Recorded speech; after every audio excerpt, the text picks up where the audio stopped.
കഴിഞ്ഞ ദിവസം രാത്രിയിൽ കാഞ്ചിയാർ പള്ളിക്കവലയിലും ലബ്ബക്കടയിലും 2 വ്യാപാര സ്ഥാപനങ്ങളിൽ മോഷണശ്രമം നടന്നു.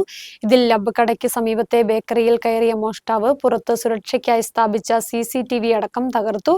പ്രദേശത്തെ വൈദ്യുതി ബന്ധവും മോഷ്ടാവ് വിച്ഛേദിച്ചു. കട്ടപ്പന പോലീസ് സ്ഥലത്തെത്തി പരിശോധന നടത്തി കേസെടുത്ത് അന്വേഷണം ആരംഭിച്ചു. കാഞ്ചിയാർ പള്ളിക്കവലയിലും ലബ്ബക്കടയിലുമാണ് വ്യാപാര സ്ഥാപനങ്ങളിൽ മോഷണം നടന്നത്. ആദ്യം കാഞ്ചിയാർ പള്ളിക്കവലയിലെ ഒരു മെഡിക്കൽ സ്റ്റോറിന്റെ താഴ് തകർക്കാൻ മോഷ്ടാവ് ശ്രമിച്ചു.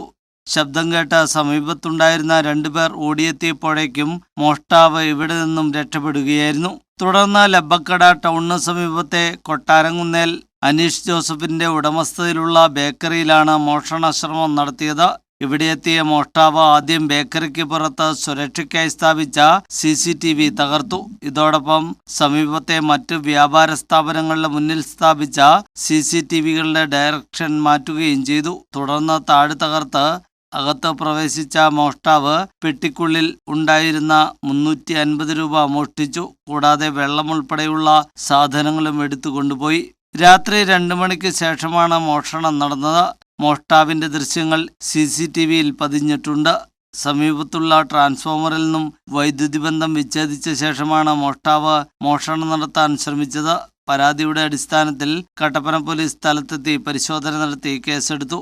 CCTV ദൃശ്യങ്ങളടക്കം ലഭിച്ചതിന്റെ അടിസ്ഥാനത്തിൽ ഈ തെളിവുകളെല്ലാം മുൻനിർത്തിയാണ് പോലീസ് അന്വേഷണം തുടങ്ങിയിരിക്കുന്നത്. കഴിഞ്ഞ ദിവസം ഇരട്ടയാർ ഗ്രാമപഞ്ചായത്തിൽ ചമ്പകപ്പാറ മേഖലകളിലും മോഷണം നടത്തിയ മോഷ്ടാവ് മേഖലയിലെ വൈദ്യുതി ബന്ധം വിച്ഛേദിച്ചതിന് ശേഷമാണ് മോഷണം നടത്തിയിരുന്നത്. ഈ 2 സ്ഥലങ്ങളിലെ മോഷണത്തിന്റെ സ്വഭാവം പരിഗണിച്ച് ഒരാൾ തന്നെയാകാം മോഷ്ടാവെന്ന നിഗമനത്തിലാണ് പോലീസ്.